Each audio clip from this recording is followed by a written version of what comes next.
ఓ చలికాలం లేదు వానకాలం లేదు, ఇష్టం ఉన్నట్లు పెరుగుడు తగ్గుడు. తగ్గినప్పుడు కొనాలనిపిస్తుంది గాని చేతిలా పైసలుండయి. పెరిగినప్పుడు కొందామంటే గంత ధర యాడ పెడతామని వెనక్కు మల్లుడైతది. అవుగాని నేను ఇంతకు దేని గురించి చెప్తున్నానో ఎరకైందా? బంగారం గురించే. అన్నట్లు నిన్నయాల పెళ్లిళ్ళ సీజన్ నడుస్తుంది కదా, మరి బంగారం ధరలు ఎట్లున్నాయి, పెరిగినాయా తగ్గినాయా అనే ముచ్చట్లన్నీ ఒక్క పాలట్లో పోయి అరుచుకుందాం పారి.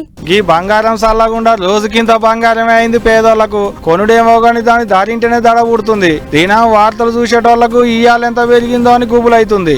అట్లా ఇప్పుడు పట్నంలో 24 క్యారెట్ల బంగారం ధర తులానికి 78,600 ఉంటే 22 క్యారెట్ల బంగారం ధర తులానికి 72,050 ఉంది. పోయినారం తగ్గినట్టే తగ్గింది, మళ్ళీ ఇప్పుడు రూపాయి అందుకొని పెరిగి కూసుంది. తగ్గేటప్పుడు మాత్రం 10 రూపాయలు 20 రూపాయలు తగ్గి, పెరిగేటప్పుడు మాత్రం ఏకంగా వేలకు వేలు పెరుగుతుంది. దీంతో ఇంట్ల కార్యాలకు బంగారం తెచ్చిన వాళ్లకు మళ్ళా ముఠ చెప్పాలంటే తలపానం తోకకొస్తుంది. చాలా మందికి ఏదన్నా శుభకార్యాలు అయితే తులం పెట్టేటి కాడ పావులు ఎత్తే పెట్టి ఓడిపిస్తున్నారంటే బంగారం ధర ఎంత పిరమైందో చూసుకోలిగా.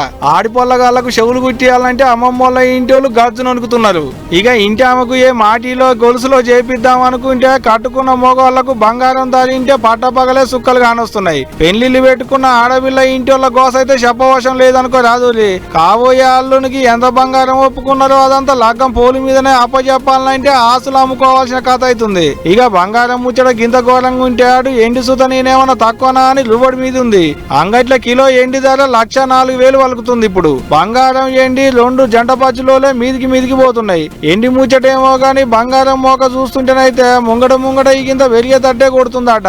కాబట్టి ఇప్పటికన్నా ఏమన్నా కొనేది ఉంటే పావులు అప్పైనా ఏం లేదు కానీ కొని పక్కకేసుకోవాలి. లేకుంటే పిలమైనాక కొనాలంటే ఆస్తులు అమ్ముకోవాలి అని అనుకుంటుకి ముచ్చటరికైనా పబ్లిక్ అటనే ఉన్నది. మరి చూస్తుంటే కార్యాలు చేయాలంటే కష్టమే ఉన్నది మరి.